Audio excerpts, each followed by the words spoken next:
Good morning बच्चों। आज हम पढ़ते हैं रेस्पिरेशन के बारे में। ठीक है, तो रेस्पिरेशन क्या होता है? एक्चुअली रेस्पिरेशन बेसिकली ये होता है कि when glucose particle are gets break down with the help of oxygen, उसमें क्या पाया जाता है?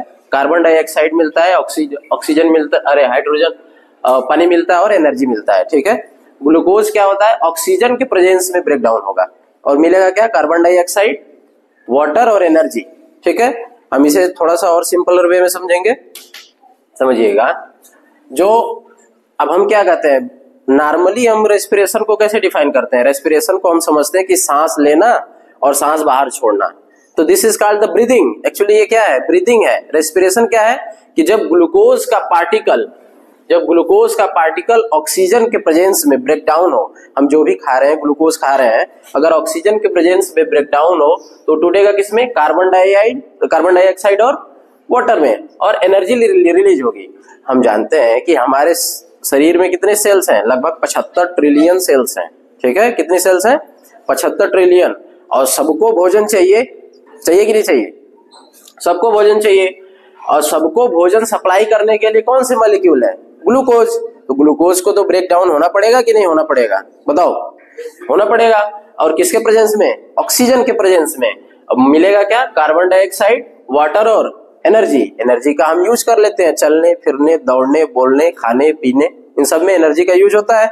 और कार्बन डाइऑक्साइड क्या करते हैं हम? कार्बन डाइऑक्साइड हमारे किसी काम का नहीं है, वो फिर ब्लड में डिसॉल्व होके फिर वापस से जब आप सांस छोड़ोगे तो कार्बन डाइऑक्साइड क्या हो जाएगा? बाहर निकल जाएगा। एक बार देखो, ऑक्सीजन अंदर लिए, अब इतने देर में ही ग्लूकोज क्या हुआ? ब्रेक डाउन हो चुका है। इतने देर में ही ग्लूकोज क्या हो चुका है? ब्रेक डाउन हो चुका है। और इतने देर में एनर्जी मिल रही है सभी सेल्स को, इतने देर में पानी बाई प्रोडक्ट में बन रहा है, इतने देर में कार्बन डाइऑक्साइड बाई प्रोडक्ट में बन रहा है। और जब हम सांस लिए और छोड़ेंगे भी कुछ देर में, छोड़ दिए, तो ये कार्बन डाइऑक्साइड क्या है? बाई प्रोडक्ट में, हमारे शरीर में इसका कोई यूज नहीं है। ठीक है, ये क्या हो जाएगा? वेस्टिजियल एक्सक्रीटरी गैस है, तो ये बाहर निकल जाएगा। बात आई समझ में? तो respiration is basically nothing but the breakdown of glucose in the presence of oxygen in which we get as a byproduct carbon dioxide, water and energy। Energy को हम यूज कर लेते हैं, बताया अभी कि किन रूप में यूज किया जा सकता है। अब ग्लूकोज को भी इसका जो ग्लूकोज का पाथवे होता है, ग्लूकोज का फार्मूला जानते होंगे, C6H12O6। ये कितने कार्बन है इसमें? 6 कार्बन। तो ये 6 कार्बन मॉलिक्यूल है। कितने कार्बन मॉलिक्यूल है? 6 कार्बन मॉलिक्यूल। तो ग्लूकोज जब ब्रेकडाउन होता है, ये 3 पाथवे में होता है। एक तो जब ऑक्सीजन का प्रेजेंस जो हो वो बहुत अच्छा हो, ऑक्सीजन एक्सेस अमाउंट में पाया जाता हो। एक दूसरा क्या है कि ऑक्सीजन हो लेकिन कम मात्रा में हो। और तीसरी सिचुएशन क्या होगी कि ऑक्सीजन पाया ही न जाता हो। ठीक है, हम क्या कहते हैं कि कोई चीज सड़ रहा है, तो सड़ कब रहा है? जब वहां पे हवा नहीं पहुंच रही है, जब वहां पे हवा नहीं पहुंच रही है। और हवा से हम किससे कंपेयर कर रहे हैं? हवा का मतलब यह है कि ऑक्सीजन वहां नहीं पहुंच रही है, तभी वो चीज क्या हो रही है? फर्मेंट हो रही है, सड़ रही है। तो ग्लूकोज जो होता है वो 6 कार्बन मॉलिक्यूल होता है। ठीक है, और ग्लूकोज का ब्रेकडाउन कहाँ होता है? सेल के साइटोप्लाज्म में। कहाँ होता है?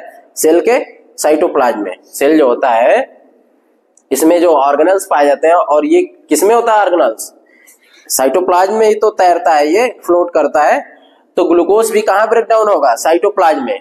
और ग्लूकोज जब ब्रेकडाउन होगा साइटोप्लाज्म में तो बनेगा क्या? पाइरुवेट बनेगा। क्या बनेगा? पाइरुवेट। ये 3 कार्बन मॉलिक्यूल है प्लस एनर्जी मिलेगी, लेकिन ये अनस्टेबल कंपाउंड है। ये कैसा कंपाउंड है? अनस्टेबल। ये ऐसा नहीं है कि ग्लूकोज ब्रेकडाउन होकर पाइरुवेट में ही रुका रह जाएगा। अब ये भी फर्दर डिवाइड होगा, फर्दर इसके मॉलिक्यूल क्या करेंगे? डिवाइड करेंगे। और पहली केस क्या होगी? जब ऑक्सीजन न हो, अब्सेंस ऑफ ऑक्सीजन। ऐसा किसमें होता है? ईस्ट में होता है। ऐसा किसमें होता है? ईस्ट में होता है। जैसे आप देखे होंगे घर में फर्मेंट हो रहा है प्रोडक्ट, कुछ जैसा फर्मेंट होता है प्रोडक्ट, जैसे कुछ भी आप इडली, डोसा, जलेबी ये सब बनाते हो ना, तो सड़ता है कि नहीं सड़ता है? उसमें ईस्ट प्रोडक्शन होता है। ब्रेड बनता है, कैसे बनता है? ईस्ट प्रोडक्शन से बनता है। वहां पे ऑक्सीजन का क्या होता है? अब्सेंस होता है। ऑक्सीजन क्या होता है? अब्सेंस।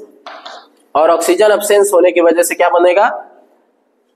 ऑक्सीजन अगर अब्सेंस रहेगा तो ग्लूकोज ब्रेक डाउन होकर क्या बनाएगा? इथेनॉल बनाएगा, कार्बन डाइऑक्साइड बनाएगा और एनर्जी बनाएगा। इथेनॉल बनाएगा, कार्बन डाइऑक्साइड बनाएगा और एनर्जी बनाएगा। इथेनॉल को आप क्या कहते हो? Ethanol is alcohol. इथेनॉल क्या है? अल्कोहल है। ये 2 कार्बन मॉलिक्यूल है, C2H5OH। तो किसी भी चीज को, जैसे हम बार्ले ले लिए, वीट ले लिए, राइस ले लिए, अगर उसको हम क्या करें, विदाउट ऑक्सीजन ब्रेक डाउन कराएं, विदाउट ऑक्सीजन अगर उसको रखें बिना ऑक्सीजन के, तो वो किसमें ब्रेक डाउन होगा? इथेनॉल में। तो इस तरीके से बार्ले से, वीट से, राइस से अल्कोहल प्रोड्यूस की जाती है, जो कच्ची शराब बनाई जाती है। देखा होगा आपने, सुना होगा। तो इथेनॉल कैसे बनाया जाता है? ग्लूकोज का ही ब्रेक डाउन किया जाता है जब अब्सेंस ऑफ ऑक्सीजन में। तो क्या बनेगा? इथेनॉल बनेगा, कार्बन डाइऑक्साइड और एनर्जी। और एक बात बताइए, यहाँ पे ऑक्सीजन है क्या? प्रेजेंस नहीं है। तो ऑक्सीजन जब प्रेजेंट नहीं है तो ये कैसा रेस्पिरेशन हुआ? Anaerobic respiration. कैसा हुआ? Anaerobic respiration. हिंदी में कहते हैं क्या? अवायवीय श्वसन। अवायवीय मतलब जहां पे वायु पाया ही न जाए, उसे क्या बोलेंगे? अवायवीय श्वसन।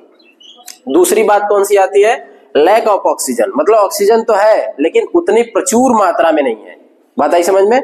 ऑक्सीजन है लेकिन उतना प्रचुर मात्रा में नहीं है। तो लैक ऑफ ऑक्सीजन में क्या होगा? ये कहां पे होता है? In our muscle cell. जैसे हम क्या करते हैं, हम खूब दौड़ते हैं, खूब चलते हैं, कोई काम करते हैं, तो हमारे शरीर में क्या होता है? क्रैम्प्स आते हैं। क्या आते हैं? हम बहुत दौड़ दिए तो हमारे मसल्स में क्या आता है? क्रैम्प्स आता है। हम बहुत काम कर दिए हाथों से तो हमारे हाथ में क्या आता है? क्रैम्प्स आता है। और ये क्रैम्प्स के लिए कौन रिस्पॉन्सिबल है? क्योंकि ऑक्सीजन तो हम उसी रेट से ले रहे हैं, जो हम रेस्पिरेशन कर रहे हैं उसी रेट से कर रहे हैं। तो ऑक्सीजन भी, जाहिर सी बात है कि ऑक्सीजन भी उतना ही सप्लाई होगा, है कि नहीं? ऑक्सीजन भी उतना ही सप्लाई होगा। तो ऑक्सीजन उतना ही सप्लाई होगा तो ग्लूकोज भी उतना ही टूटेगा। तो ग्लूकोज जब कम टूटेगा, जब ग्लूकोज तो उतना ही टूटेगा लेकिन ऑक्सीजन की कमी हो रही है, तो ऑक्सीजन की कमी हो रही है तो फिर शरीर में क्या बनने लगेगा? कौन सा कंपाउंड बनने लगेगा? लैक्टिक एसिड बनेगा। कौन सा कंपाउंड बनेगा? लैक्टिक एसिड बनेगा और एनर्जी मिलेगा। और इसी लैक्टिक एसिड के वजह से क्या हो जाता है? मसल्स में क्रैम्प्स आते हैं। मसल्स में क्या आते हैं? क्रैम्प्स आते हैं। और मसल में क्रैम्प्स आ जाते हैं तो फिर क्या करते हैं हम जैसे दौड़ लेते हैं, थक गए तो हम क्या करते हैं? वेट करते हैं, थोड़ा आराम करते हैं कि सही हो जाए। और सही कैसे होता है? जब ये बताओ, ग्लूकोज तो है ही आपने खाया है, इंटेक किया है, ग्लूकोज को अगर प्रॉपर ऑक्सीजन देने लगे हम तो फिर से क्या बनने लगेगा? एनर्जी प्रॉपर बनने लगेगी, carbon dioxide proper, water proper बनने लगेगा। तो बताओ, एनर्जी अगर प्रॉपर रूप से मिल जाएगी तो लैक्टिक एसिड की जगह फिर क्या बनने लगेगा? 38 एटीपी एनर्जी मिलने लगेगी, 38 एटीपी एनर्जी बनेगी। और 38 एटीपी एनर्जी जब बन जाएगी तो लैक्टिक एसिड का प्रोडक्शन क्या हो जाएगा? रुक जाएगा। लैक्टिक एसिड का प्रोडक्शन क्या हो जाएगा? रुक जाएगा। और जो हमें क्रैम्प महसूस हो रहा था वो धीरे धीरे क्या हो जाएगा? हट जाएगा। जैसे हम दौड़ के आए, थके हैं, लेकिन हम आराम कर लिए 10 मिनट तो हमारा थकावट क्या हो जाएगा? दूर हो जाएगा। क्यों दूर हो गया? क्योंकि लैक्टिक एसिड का प्रोडक्शन अब धीरे धीरे बंद हो रहा है। कैसे? क्योंकि ऑक्सीजन प्रॉपर अब सप्लाई होने लगा। तो जब ऑक्सीजन सप्लाई होने लगा प्रॉपर तो एनर्जी भी उतना ही बनने लगी, लैक्टिक एसिड तुरंत हट गया बनना। ठीक है, ये दूसरा केस समझ में आया। तीसरी बात आती है कि जब ऑक्सीजन क्या हो? एक्सेस अमाउंट में हो, presence of oxygen is good, oxygen क्या हो? अच्छी मात्रा में पाया जाता हो। ये कहाँ पे होता है? हमारे शरीर के हर सेल के माइटोकॉन्ड्रिया में होता है। ठीक है, हमारे शरीर के सभी सेल्स के माइटोकॉन्ड्रिया में होता है। और इसमें बनता क्या है? जब ऑक्सीजन अच्छे से प्रेजेंट हो, तो ऑक्सीजन प्रेजेंट होगा तो कार्बन डाइऑक्साइड बनेगा, वाटर बनेगा और एनर्जी बनेगी। और एनर्जी कितनी बनेगी? 38 एटीपी। कितनी एनर्जी? 38 एटीपी। और इस एनर्जी से ही हम चलते फिरते, खाते पीते, जो भी बोल रहे हैं वो सब कर रहे हैं। तो एनर्जी, अब ये बताओ, इसमें ऑक्सीजन का क्या हो रहा है? ऑक्सीजन इसमें क्या है? प्रेजेंस है कि नहीं है? प्रेजेंस है। बताओ, ऑक्सीजन प्रेजेंस है तो ऐसे रेस्पिरेशन को हम क्या नाम देंगे? Aerobic respiration. क्या नाम देंगे? एरोबिक। मतलब हिंदी में कहते हैं इसे वायवीय श्वसन। जहां पे वायु क्या हो? मौजूद हो, वायु क्या हो? उपस्थित हो, उसे क्या बोला जाएगा?